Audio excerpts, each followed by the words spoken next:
সাথে অসংখ্য উত্তর কোরিয়া। ধন্যবাদ মিজানুর রহমান আমাদের সাথে যুক্ত হওয়ার জন্য। ইলিয়াস আপনার কোনো প্রশ্ন আছে কিনা স্যারের কাছে? ফরাদের কাছে? জি, আসসালামু আলাইকুম। ফরাদ স্যার, আপনার অনেকদিন ধরে মিস করতেছি। আপনার অনুষ্ঠান দেখা হয় কিন্তু ঢুকার চান্স পাই না, কাজের তাই তো। আমি সৌদি আরব থাকি। মনে করেন ইরান আর আমেরিকা ইসরায়েল যে ওয়ারটা চলতেছে, এই জায়গায় তো মনে করেন চাইলেও বন্ধ হইব না, কারণ যে 15টা শর্ত দিছে আর হলো বিপরীতে 5টা শর্ত, কারোর পক্ষে কেউ মানা সম্ভব না। আমেরিকা চাইলে কিছুটা মানতে পারে আর বাকিগুলো মানবে না। তারপর দ্বিতীয় হচ্ছে মোদি যে কাজটা করছে, এই যে 2টা যুদ্ধ জাহাজে হামলা করাইলো, ওনার 200 নটিক্যাল মাইল, ওনার যে ভূমি 200 নটিক্যাল মাইল শ্রীলঙ্কার উপকূলে, উনি চাইলে কিন্তু উদ্ধার জাহাজ দেওয়া উদ্ধার কাজ চালাতে পারতো। ইসরায়েলের কথা পারে না। ইসরায়েলের মনে করেন যে নেটওয়ার্ক, শেষ আপনি প্রশ্ন করেন। প্রশ্ন 1 মিনিট হাসিনা, 1 মিনিট প্রশ্ন। আপনি আমাকে প্রশ্নটা করেন, প্রশ্নটা, এগুলো আমি জানি আপনার যা বলবেন। প্রশ্ন নেই। যেরকম মোদি যে কাজটা করছে, ভারতীয় 20 লাখ ইরানে কাজ করে, মোদির এই খামখেয়ালিতে ভারতের শ্রম বাজার এমনকি বাংলাদেশের শ্রম বাজার হুমকিতে পড়বে। I know it is your question. এটা যুদ্ধের পরে ইরান ভারত সম্পর্কে নতুন নীতি অবলম্বন করবে, প্রশ্নটা হয় নাই। শুনেন হাসিনা আপা, আপনার প্রশ্ন করা লাগবে না। একটা গুরুত্বপূর্ণ বিষয় আপনাকে বলি, ইরানের কিন্তু কোনো লস নাই। যেটা হবে লুক ক্ষয় হচ্ছে, সিভিলিয়ান মারা যাচ্ছে, কিন্তু আমেরিকার হচ্ছে। ইরানের কিন্তু যুদ্ধের খরচ খুবই কম। ইরান কিন্তু চাচ্ছে যুদ্ধটা লিঙ্গার করতে। ইরান যদি যুদ্ধটা লিঙ্গার করতে পারে, ইরানের সবচেয়ে কৌশলটা হলো আমেরিকাকে যুদ্ধে বেশি দিন রেখে আমেরিকার অর্থনীতির মেরুদণ্ড ভেঙে দেওয়া। এটা আমেরিকা এখন ডোনাল্ড ট্রাম্প বুঝে গেছে, বুঝেই তাড়াতাড়ি যুদ্ধ থেকে পালানোর জন্য। কারণ ইরানের একটা ড্রোনের খরচ পরে কয় টাকা? আপনার $30,000 পরে, $20,000, $20,000-এও পাওয়া যায়। এখন শুনছি $15,000 ড্রোন আসছে এবং মিসাইল আসছে $25,000, $30,000 মাত্র, যেটা $50,000 ছিল। এখন এর চাইতে সফিস্টিকেটেড তারা মিসাইল এখন তৈরি করে ফেলে $30,000। এটাকে ইন্টারসেপ্টিং করার জন্য আমেরিকা খরচ করে $3 মিলিয়ন আপনার টমাহক বা অন্যান্য ইন্টারসেপ্টর। তাইলে দেখেন, আমেরিকাকে ইরান চাচ্ছে আমেরিকাকে যুদ্ধে আটকে রেখে অর্থনীতির 12টা বাজিয়ে দেওয়া। প্রতিদিন আমেরিকার $1 বিলিয়ন খরচ হচ্ছে। এখন নাকি গত কয়েকদিনে 1.5 বিলিয়ন করে গেছে প্রতিদিন আমেরিকার। এইভাবে হলে তো আমেরিকার অর্থনীতি মারাত্মক, আমেরিকাতে মারাত্মক ক্ষতিগ্রস্ত হবে আমেরিকা অর্থনৈতিক ভাবে। শুধু তাই না, আপনার আমেরিকার অনেক সরকারি কর্মচারীরা বেতন পাচ্ছে না। অলরেডি আপনার ফিনান্স মিনিস্টার মানে সেক্রেটারি অফ ফিনান্স যেটাকে বলে, তার বলে দিছে যে এখন আমরা বেতন দিতে পারবো না, নতুন বাজেট আসলে আমরা বেতন শুরু করব। This is the picture of the miserable condition of the American economy. আপনার কাছে একজন প্রশ্ন করেছে যে আমি জানতে চাই যে আমেরিকার সিআইএ নেতানিয়াহুর লোকেশন বলে দিবে কিনা ইরানকে, তাহলে যুদ্ধ থেমে যেতে পারে হাসিনা আপু। আচ্ছা, এটা ও মানে কে প্রশ্নটা করেছে জানি না, তবে উনি বুঝতে পারছেন না। ইরানই জানে নেতানিয়াহু কোথায় আছে।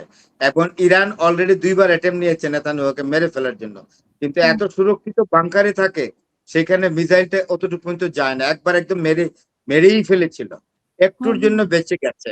তো Iran has already detected the position of Netanyahu where he is staying in Tel Aviv. ইরানও তো যুদ্ধ শেষ করার জন্য শর্ত দিয়েছে, কিন্তু ইরানের শর্তের কাছে ধারেও তো এর শর্ত নাই, আমেরিকার শর্ত নাই। আবার এখানে এখন আমেরিকায় আমাদের গ্রামের একটা ভাষা আছে যে আপনি ফেনীর মানুষ, আপনি এটা জানেন কিনা জানি না, নোয়াখালীর এই প্রবাদটা আছে কিনা যে বিচার মানি তাল গাছ আমার। ডোনাল্ড ট্রাম্পের শর্তগুলো এরকম, হ্যাঁ সবই মানি, কিন্তু তাল গাছটা আমাকে দিয়ে, আমার তাল গাছ এরপরে বিচার করো। তো এইটা তো, Iran is not a country, not a country like a country which is following the conditions that has been given by Donald Trump. পাকিস্তানকে তো ইরান বিশ্বাস করবে না, মানে এটা তো জানা কথাই। সৌদি আরবকে পাকিস্তান এটা করতো যদি আফগানিস্তানে অ্যাটাকটা না করতো, তাহলে করতো। তুরস্ককে, তাহলে এরা কেন আলোচনা চালিয়ে যাচ্ছে? এখন ইরান কি জবাব দিবে? ইরানকে যে প্রস্তাব পাঠিয়েছে পাকিস্তান, ইরান নাকচ করে দিবে।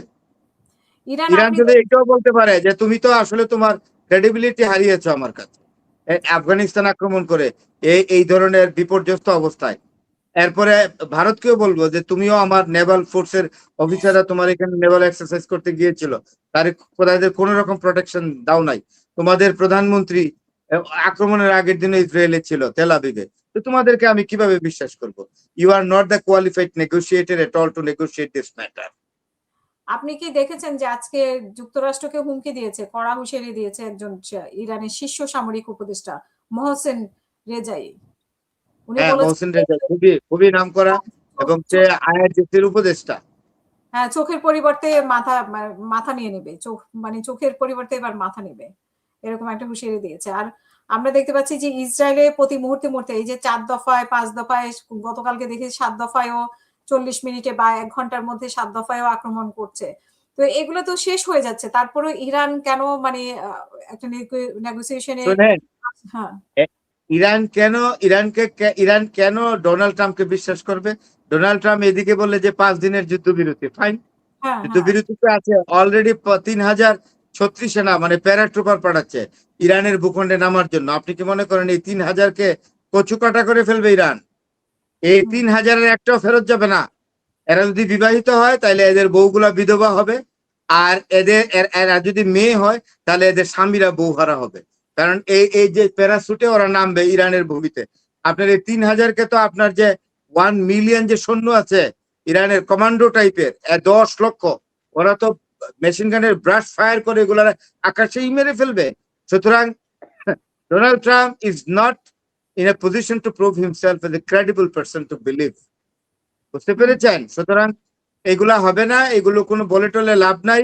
এক সময় দেখবেন সে নরম হয়ে আসছে, ট্রাম্প একজন নিজেই বলবে, ওয়াক ওভার দিবে যে এই হঠাৎ করে এটাও বলে ফেলতে পারে এই যে নেতানিয়াহু আমাকে যুদ্ধে ড্র্যাগিং করেছে, আমাকে টেনে নিয়েছে, আমি আর এটাতে নাই।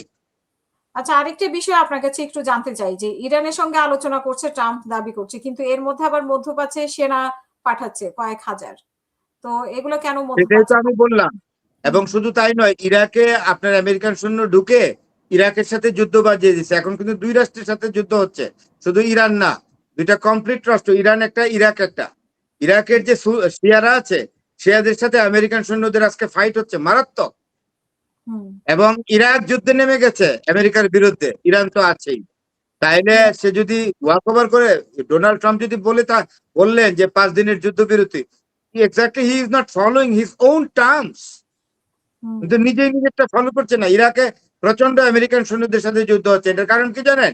আমেরিকান সৈন্য নামে ইরাকের ভূমিতে ইরানের বর্ডার পর্যন্ত আসতে চেয়েছিল, কিন্তু ইরানের যে শিয়ারা আছে তারা আটকিয়ে দিয়েছে। ওই জন্য তাদের সাথে প্রচন্ড যুদ্ধ হচ্ছে। তো ইরাকে পাকিস্তানি মানে আপনি আমেরিকান সৈন্যদের পারবে না। আবার ভিডিও ফুটেজও আসছে, 2টা সৈন্য মাথায় হাত দিয়ে কাঁদছে, আরো 4টা-5টা সৈন্য মরে আছে এবং কাদা পানিতে, বৃষ্টি হয়েছিল ওখানে।